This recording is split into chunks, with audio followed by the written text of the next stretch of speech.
무시당하는 원장님, 성격이 좋아서 그런 거 아닙니다.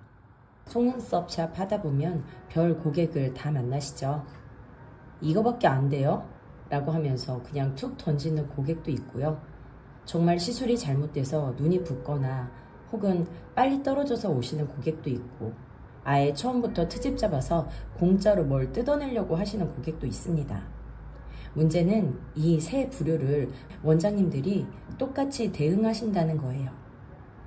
그냥 기분이 상해서 던진 말에 환불까지 해주기도 하고, 반대로 진짜 피해를 본 고객에게는 다음에 잘해드릴게요로 넘어가려다가 더 큰 컴플레인이 만들기도 하고, 진상 고객한테 계속 끌려다니다가 다른 좋은 고객들 예약 시간까지 뺏기기도 하죠. 작은 변화가 큰 성공을 만듭니다. 다음 영상도 놓치지 않으시려면 구독과 좋아요 부탁드립니다. 오늘은 이 세 가지 컴플레인, 클레임, 진상 고객을 어떻게 구분하고 각각 어떻게 다르게 대응해야 하는지 정확한 기준을 알려드리겠습니다. 이 세 가지는 완전히 다릅니다. 컴플레인과 클레임에 대해서는 박강사 TV에서 정말 자세하게 잘 가르쳐 주시더라고요. 그래서 저도 많이 배웠습니다. 컴플레인은 감정적 불만을 이야기하고요. 고객의 주관적인 느낌, 감정에서 나오는 불만을 이야기해요. 생각보다 제 맘에는 안 들어요. 좀 불친절하신 것 같아요. 왜 이렇게 빨리 떨어지나요? 객관적으로 명확한 피해가 있는 건 아니고 고객의 기대와 실제 경험 사이에 간극에서 나옵니다. 여기서 원장님들이 필요한 것은 진심 어린 사과와 공감과 개선을 약속하는 것입니다. 여기서 중요한 것은 금전 보상이 핵심이 아니에요. 두 번째, 클레임은요, 객관적인 피해를 말합니다. 시술 결과나 서비스 과정에서 실제로 확인 가능한 피해가 있는 경우, 시술 후 눈이 심하게 붓고 따가워요. 예약한 디자인과 완전히 다르게 나왔어요. 이럴 때는 사실관계 확인이 먼저고요. 그 다음에 보상 범위를 정해야 합니다. 필요한 것은요, 사실을 확인을 먼저 하고 피해 범위를 파악한 다음에 명확한 보상 기준에 따른 조치를 취해야 합니다. 재시술이나 부분 환불 등을 명확히 기준을 세워주셔야 해요.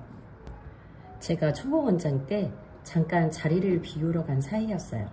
옆에 놓았던 속눈썹 굴루를 치우지 못하고요. 그 잠깐 이동한 사이에 손님이 움직이시다가 그 글루가 옷에 묻어버린 거예요. 그 옷이 게다가 비싼 옷이더라고요. 앙고라 겨울 빨간 타임 옷이었는데 잘 협의해서 반값만 물어주었던 경우도 있었습니다. 제가 주의해야 할 것을 주의하지 못한 결과였죠. 이렇게 초보 때는 여러 가지 문제에 부딪혔을 때 굉장히 난감합니다. 세 번째는 진상 고객이 있어요. 반복적이거나 과도한 요구를 하는 경우예요. 컴플레인이나 클레임의 내용이 아니라 패턴으로 구분이 됩니다. 특징은 다른 이유로 트집을 잡고 요구가 갈수록 커지거나 협박성 언행, 리뷰에 나쁘게 쓴다, 고소한다 등 명백한 사실 확인에도 승복하지 않고요.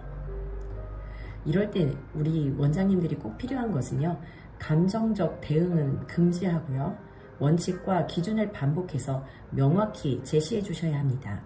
필요시에는 정중하게 선을 긋고 서비스를 거절하시는 것이 현명합니다. 그런데 이것들이 헷갈리는 이유가 뭘까요?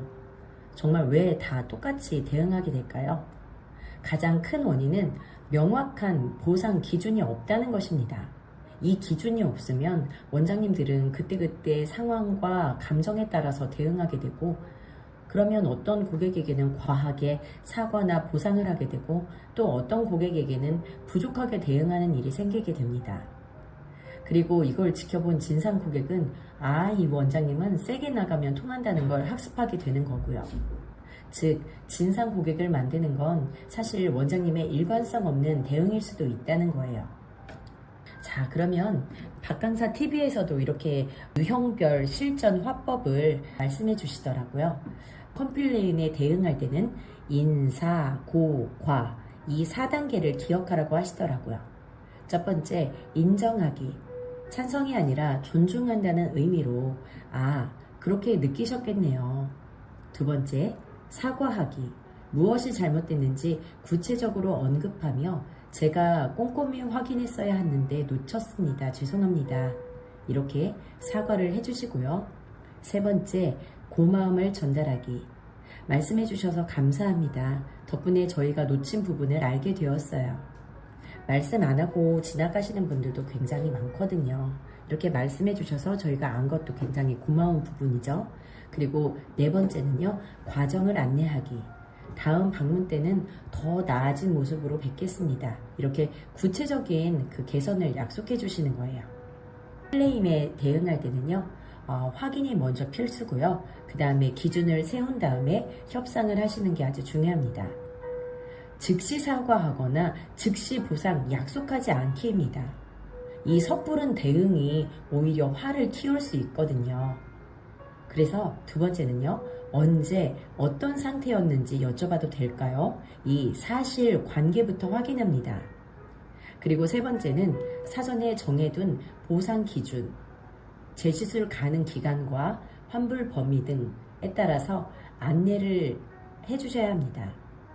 그리고 네 번째는요, 확인해보니 이 부분은 저희 책임이 맞아서 재시술로 도와드리겠습니다. 처럼 근거를 밝히며 조치를 취하시는 게 아주 중요합니다.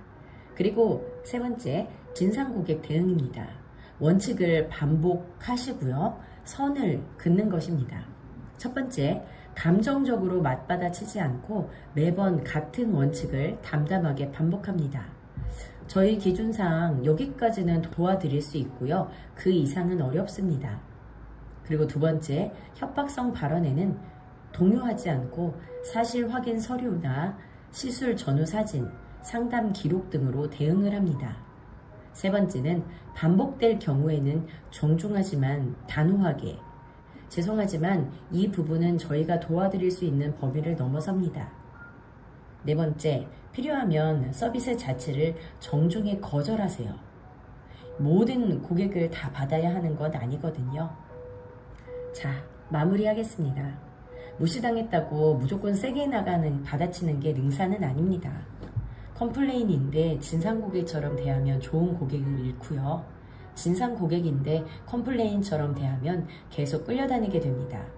오늘 이 알려드린 기준으로 딱 3가지만 구분하세요. 이 사람이 감정 문제인가?